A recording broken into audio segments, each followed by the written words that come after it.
The 5 Elements of Effective Thinking, which is published by Princeton University Press, and has been translated into over a dozen languages worldwide. His latest book, Making Up Your Own Mind, will be published later in 2018, also by Princeton University Press. He's the chair of the board of the Associated Colleges of the South, serves on the board of directors of the Council of Independent Colleges, and the governing board of the Aspen Institute Way Seminars in collaboration with the Association of American Colleges and Universities. 2006, Reader's Digest listed Ed in their annual 100 Best of America as America's Best Math Teacher. In 2010, he was named the winner of the Robert Foster Cherry Award for Great Teaching, which is the largest prize in higher education teaching across all disciplines in the English-speaking world. Also in 2010, he started a mathematics segment for NBC TV on the Today Show, an appearance that earned him a 2010 Telly Award. The Huffington Post named him one of their 2010 Game Changers. In 2012, Microsoft Worldwide Education selected him as one of their global heroes in education. In 2013, Ed was inducted as an inaugural fellow of the American Mathematical Society. In 2014, he was elected to the Philosophical Society of Texas. He is now in his 4th season of his weekly program on thinking in higher education, produced by NPR's Austin affiliate KUT. The series Higher Ed is available on iTunes. And I will just add that, so that's his official bio, and it's extremely impressive, and you'll see why in a second. But I want to mention why I'm excited to introduce Ed today. I'll just say that over the course of his career, Ed has become well known among mathematicians for his work in number theory. That's how I knew him first. Well known in mathematics education for his innovative approaches to teaching and student success, and I'll add to all education, not just mathematics education. And probably, at least for my family, most importantly, as a result of his pioneering series of video lectures, well known among countless school children, including my 11-year-old Emily, who got to meet him for the first time yesterday, who simply know him as Professor Berger. We are pleased that Dr. Berger is visiting this year as our feature speaker during Celebrate Teaching Week. Will you please join me in welcoming Dr. Edward Berger?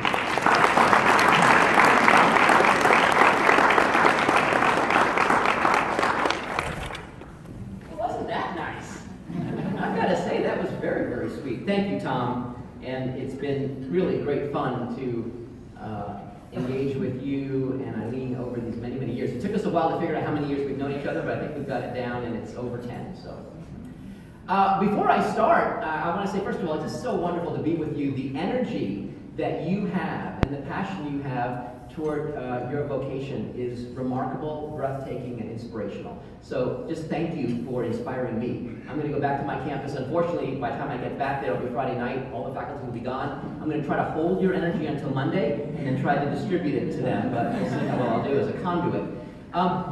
Before I start with the remarks that Doug Hanna asked me to share, I want to talk a little bit about Amy, who I haven't met yet, but I was listening to earlier. So at our table, we were talking about these interesting things that apparently are doing in the wellness area here, and then all of a sudden, puppy Pilates. What is that, first of all? Now, I'm on the elliptical. Will you eventually have an elk elliptical kind of thing, where like elk will be with you? Okay, on the to-do list, very good. Puppy Pilates. Will the puppies be running around as you do Pilates? Yes. I see.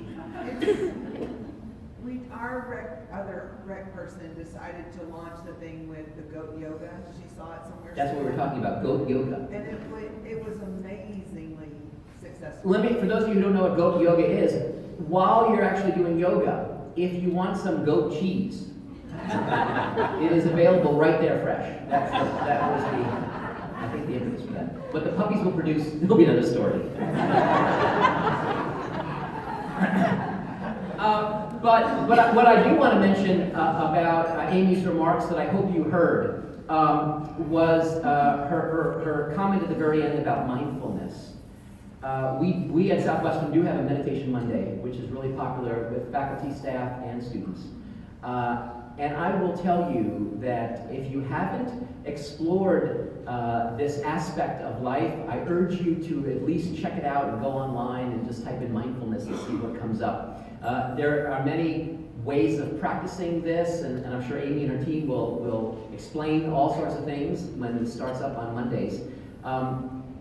But I do believe that it's very important, especially in a technological age where we are mirroring and getting emotions from strangers or people we know through Facebook and Twitter and Instagram and all these other things. It gets exhausting, it gets fatiguing, and our brains basically get clogged, and we get exhausted. And any kind of mindfulness practice that is appealing to you, that you're willing to try, is something that will be deeply rewarding. I believe that our students need it even more than we do, because physiologically, as I'm sure many of you know, human brains aren't fully developed until you get into your early 30s, or in my case, early 50s. But the synaptic tissue that really connects the brain, which starts to grow kind of from the back and then moves its way up, doesn't connect to the frontal lobe, which is like the CPU, where all the kind of the smart decision making happens, until later in life. And that's why young people do such stupid things. Have you noticed that young people do really crazy things? And you're like, what are they thinking? They're not. And I think that we need to recognize that and not penalize them for the biology of just how human beings grow and evolve. But what it does also show is that the weight that they carry is much more extreme than our weight. So I teach a course at Southwestern called Effective Thinking Through Creative Puzzle Solving. And they have to sign a contract if they want to take the class. Because see, when you're the president, you can do anything you want and no one can yell at you. So I just list every single thing, how their behavior is. For example, they can't be online during class. They have to go off the grid and just talk to each other. You can't text your friends or whatever, you have to engage. And then I ask them to practice some kind of mindfulness every day for 10 minutes. And it could be a quiet walk, it could be just sitting still, it could be any kind of thing, a meditation if they wanted to engage with that. Doesn't matter, there are lots of different ways of doing that, but to basically clear their head. I will tell you that those students who take that invitation seriously report back to me that they actually not only feel better, but they're actually performing better. They actually do better work. So I just want to commend Amy and her team for doing that, and urge all of you, if you haven't already, to explore that. It's not easy. And that's why it's called practice, because you have to practice this, but it's definitely worth doing. Okay, well, all that had nothing to do with what Doug asked me to talk about. Doug contacted me and said, we'd love you to come out and engage with the group, and he specifically asked me to share some of the innovations and experiments that we're trying at Southwestern to reach out and engage first-generation students. So those are students whose families have not engaged in higher education, and they're the first in their family to do so. And so I wanted to share a couple of programs that we started over just the past couple of years, give you a sense of what we're thinking about, and hopefully this might inspire you to think of new ideas that might make sense where you are, or even on the level of the classroom, if not at the institution. And then I'll share kind of some observations that I've had about this, and I even have a little bit of data, but not a lot, because we've only been engaging in this for about 2 years. So the data is not too meaningful at this point, but I will share what we've got. We've launched 3 programs at Southwestern. 2 of them are summer programs, and one is kind of one that starts at the very beginning of the year. And I wanted to say a couple of words about each of them, and then share with you the students and how they've kind of gone through this. At Southwestern, we love having acronyms, which are so complicated, and then they stand for things that I can't remember, so I actually had to write them down. So this is bad for the president not to know this. The first one I want to share with you is called EQUIP. That's the name of it. And what it is a summer intensive science and mathematics-based program for first-generation students, as well as those individuals who are typically underrepresented in the sciences and in mathematics. Now, EQUIP itself stands for Embracing Quantitative Understanding and the Inquiry Process. Now, who could remember that? But if you put it together, it spells EQUIP.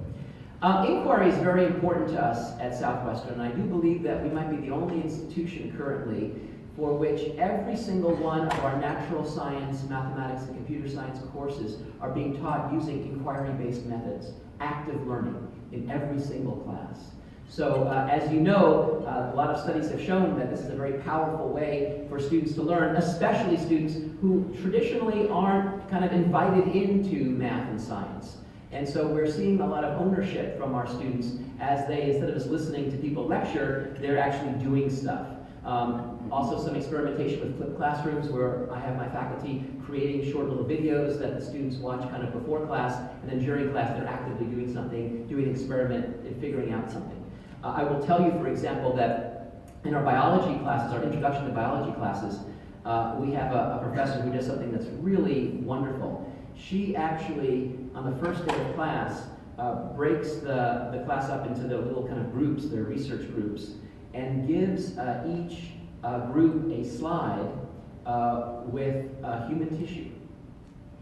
And so these are first, year students, the first day of class. So basically there's high school students plus a summer, right? So they're kind of, kind of like this, right? And she tells them 3 things about the slide that each group has. Number 1, this is cancer cells from a person who was struggling with breast cancer. Number 2, the individual who donated these cells is no longer alive. And number 3, when these cells die, they will never come back. Now, what a way to start a biology class. And if you're thinking about the liberal arts, right, it raises all sorts of fundamental questions about life, about the value of it, about how, and so all of a sudden these things where you have these young students that would be kind of throwing them around, all of a sudden they become kind of sacred things that they handle with great care and great reverence and great respect. And so this inquiry-based approach allows those students to actually be the creators of knowledge rather than merely the consumers of knowledge, which is very exciting. But to introduce students who might not be kind of equipped, if you will, to think in a science framework or have been invited into that world, we start a program over the summer where they're on campus. And the idea here is that they also make the campus their home before the onslaught of other first-year students and then the onslaught of all the upper class folks arrive. So they have a kind of a comfortable space in which they have a cohort, about 20 or so individuals, and they bond together. And the thing that's interesting about this program is that it's not a remedial program. It's not like, okay, well, we're going to work on, kind of college algebra stuff and get you ready to, deal with beakers or whatever. It really is an immersion into math and science. And the thing that I like about this program is that we set the expectations extremely high out of the get-go. So it's not a matter of saying, well, we hope that you can make it to calculus and pass. We tell these students, we hope that you will go to graduate school. So especially for first generation, the idea of what education means formally and where does it end might not be kind of the thing that's being discussed over the dinner table like it is in families where the families went to college or have experienced graduate work and so forth. So we try to set them up there. Not to set an expectation to put pressure on them, but to point out possibilities. And say, so we really hope you'll consider graduate work.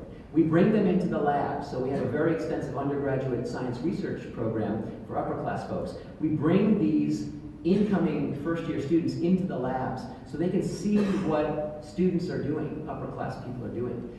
What happens is, of course, they start to build friendships with these upper class people, so when everyone comes to campus, they already have a network of friends, and they also see the kind of work that's going on, they see the kind of facilities. It's the first time that maybe they're in the science research laboratories, and they're like, wow, this is kind of cool, and wow, that student's doing it, and I could do that. And so it really becomes kind of an inspirational, aspirational project that's really exciting. The group bonds in a very meaningful way, and as they work through mathematics and science and they think about these issues. Then they go back home, and then they do some online, so that the work actually continues over the summer, but they do it kind of remotely.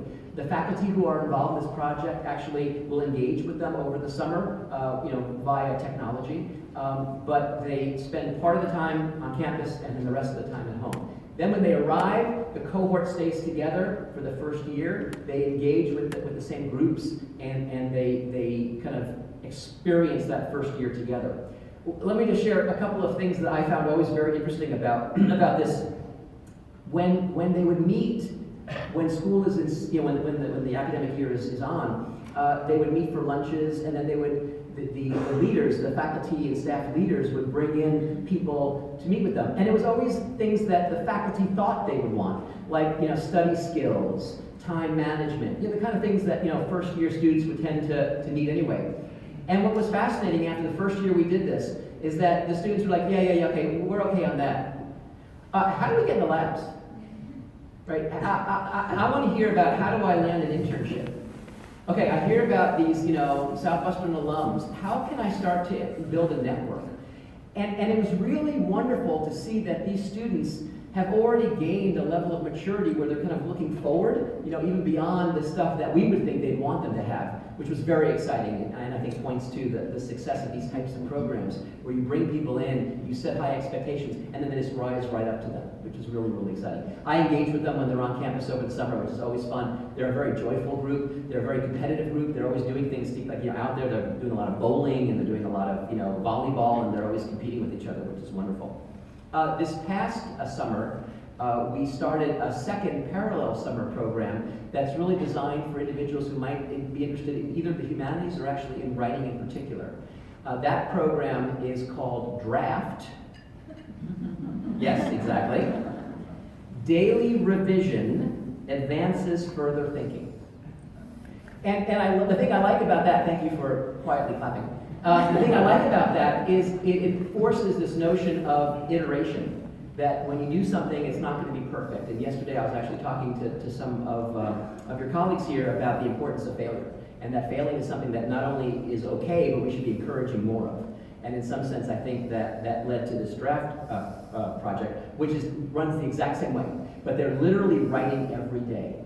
And what's interesting about this, and we've only done this for one summer, is to experience the change in their own work in just that short period of the summer.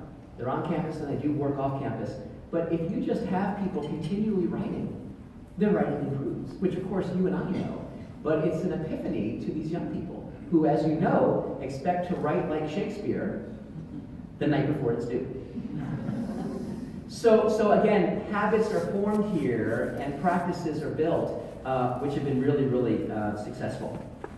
The last program, which is designed solely for first-generation individuals, which begins actually at orientation, so when the first-year students move in, but then persist throughout their time at Southwestern, and this also is 2 years old, is called the Captain's Academy. That stands for nothing. It's called the Captain's Academy. We are the home of the pirates. That's who we are. If any of you know geography, by the way, Southwestern is located in Georgetown, just north of Austin, completely landlocked. So we're the most pathetic pirates you can imagine. But we are the pirates. We used to be the Buccaneers. But as a result, we call this the Captain's Academy. And we invite any self-identified first-generation, first-year students to participate in this.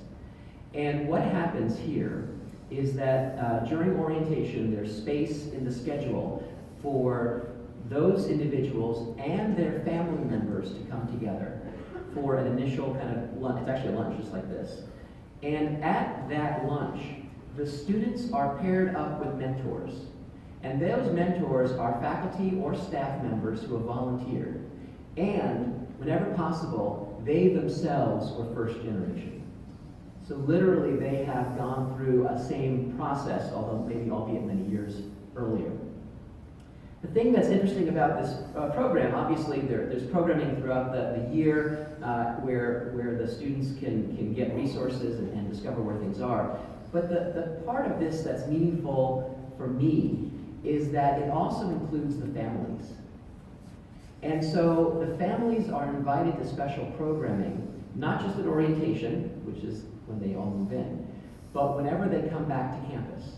So in the fall, we have a homecoming weekend where parents are invited, and in the spring, we have a family weekend where families are invited. And at both of those weekend events, we have special events that really is to offer resources for the families, to basically explain to them what a kind of a typical thing, typical crisis is. So, their student says, my roommate is a real slob, or my roommate is a neat freak, and I don't know how to deal with that. to explain to the families that this is standard, and here's what you might want to suggest, and to offer them the same resources that we would offer them if they would have come to us. And the families have really responded to this. It's been a kind of a wonderful education for them. And then they also appreciate what their student is going through. And they can kind of enjoy it with them. And I've even had parents share with me, you know, my student's not telling me a lot of stuff, so I'll ask things. Well, you know, I'm guessing midterms just happened. How did you do on them? How did it go? You know, where? And then all of a sudden it starts a conversation where, in fact, these families might not have known to even ask these kind of basic questions. And so they are kind of more engaged in their students' lives because now they're experiencing with them, which has been really, really exciting, and I think has added a lot of strength to the program. I wanted to share with you a story that I think is meaningful when we think about how we engage with parents. So I'm not quite a first generation. In fact, maybe you can tell me, Tom is a statistics guy, he'll figure it out for me. My father did not go to college. My mother was like a day student, so she was never a residential. She never was like in his residence there. Am I 1.5 generation? Really? Okay. Anyway, so I didn't know, and I'm an only child, so I had no brothers and sisters, and so there was no chaos in my house. So the idea of living with a bunch of young people, I didn't know what I was doing. I was completely out of my element. So in that sense, it was new for me. But education was always discussed. And so I grew up and just like you, became an educator because I realized how important it is. And in my mind, completely biasedly, I believe it is the way to pull yourself to be better, whatever that means for you, whether that means a better job or a better salary or just a better life, a better understanding of the world and a better understanding of yourself. But some years back, I was visiting out in Oakland, California. A former student of mine who was a math major who went on to become a math teacher at a really wonderful magnet school that's a school for arts and science. So really talented students who are either science-driven or kind of arts-driven. And I gave a talk at the school, enjoyed engaging with the students. Most of them would have been first generation when they went on to college, but this was in high school still. And found it very meaningful. And then my former student, who's the teacher of this math class, was making some announcements toward the end and said, oh, and by the way, here are the permission slips that I need your guardian to sign because we're doing this trip or event or something and we need to have this signed. And a young lady in the back raised her hand and said to the class, what if my family won't sign it? And I didn't understand that. I didn't understand that. And so then they were doing some group work. And so I approached her and I said, hey, can I ask you a question? And she said, of course. And I said, you know, you made this comment about maybe, you know, what happens if your family won't sign it. Can you explain that to me? I just don't understand that. And she said, oh yeah, my family hates the fact that I'm at the school. They hate it because they want me to go and start working now. And it was interesting because I was trying to process this as she was sharing this. These aren't bad people, right? These are people who need this revenue, who need this money, who are living in such depths of poverty that this is important for the survival of the family. And so this is how they see the way of getting through to the next day. And yet here in my position, I see what she's doing as exactly what's necessary for the long-term benefit of not only her, but her family. And I realize what conflict our students engage with. And that sometimes the natural support that we might assume is happening on the home front is not only not there, but in fact, these young people are fighting that. She was there despite her family's wishes. What a remarkable person at such a young age to be strong enough to say, no, I want this for myself, and I think this is going to be even better for my family in the long run. And I'll take the hit in having you not support that.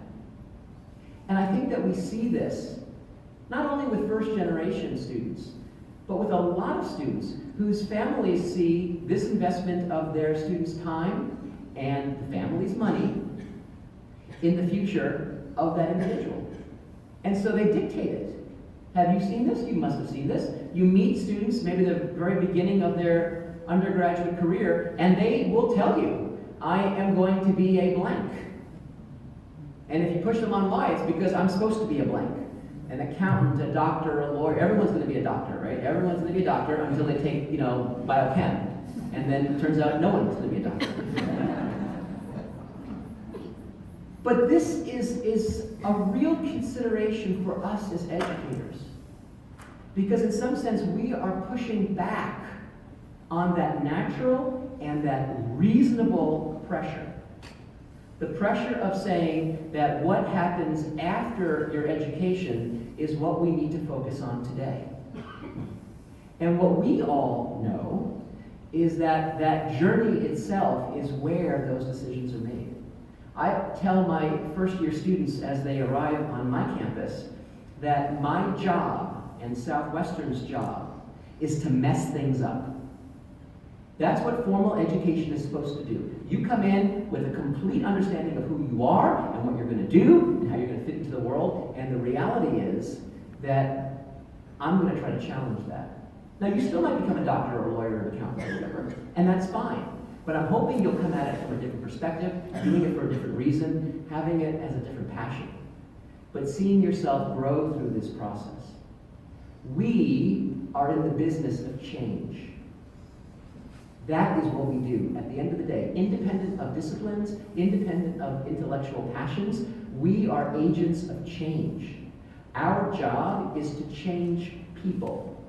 Now, not the kind of change where you're making them into someone they're not reprogramming their DNA, but allowing them to flourish, allowing them to become their very best selves, which is something that really is unattainable. So the truth is that we're trying to move them to a better version of themselves, and then have that as a practice of how they live their lives, so they're constantly moving and becoming better and better. It's hard to find the familiar pressure that says you have to do something practical. That poor student who is pre-med because that's what she was told, turns out absolutely loves classics.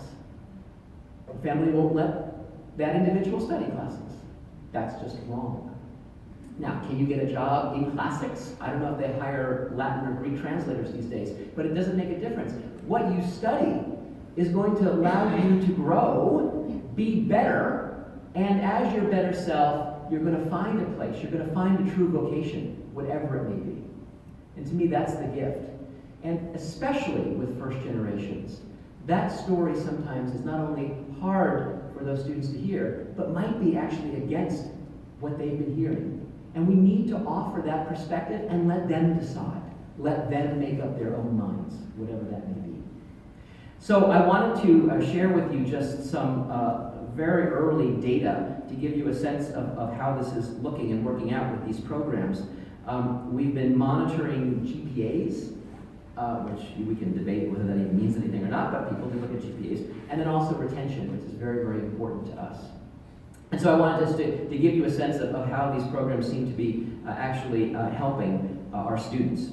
So under the kind of GPA category, and we now have about 1.5, not quite 2 years of data when you look for completion of a second year, but I'll share with you what we have. So we have two populations that we're monitoring.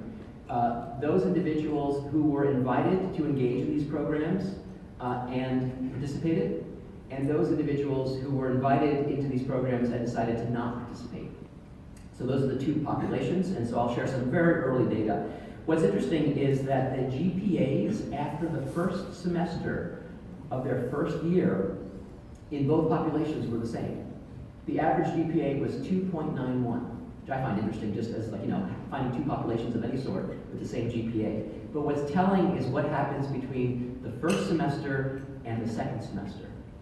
So for the group that decided to not engage, their GPA grew from 2.91 to 2.96. So they improved, which is wonderful. We want them to kind of continue to grow. So their kind of cumulative GPA after their first year at Southwestern grew to 2.96. The cohort that actually was part of this program grew from 2.91 to 3.05, which is a little bit of an uptick. from the previous one. And so that's heartening. Again, we're just talking about kind of the law of small numbers here, but it's heartening. The retention numbers are much more interesting, and this is where I'm very excited.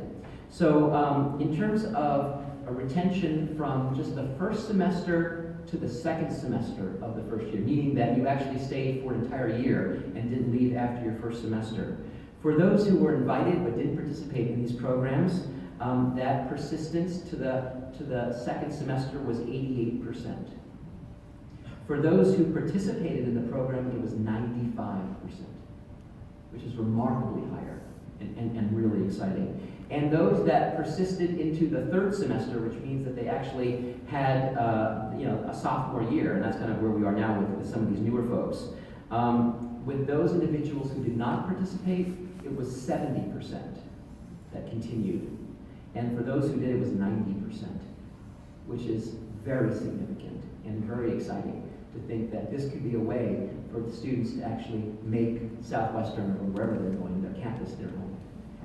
Our efforts are going to continue in this direction, and I know that those efforts exist here as well, but I think it is important for all of us at the macro level as to what the institution does and how it articulates that promise, but also even in the classroom, how we do that at the micro level to make sure that students who might not be familiar with this type of thing have the ability and the promise to make it their own and to have it be something that they can own. Thank you very much. Thanks, everybody.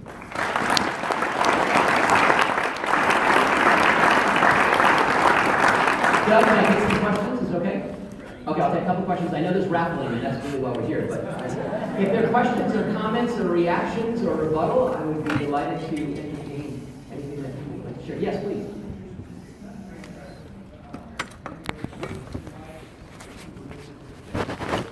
Absolutely, and that's why I said at the preface, this data really is not too meaningful.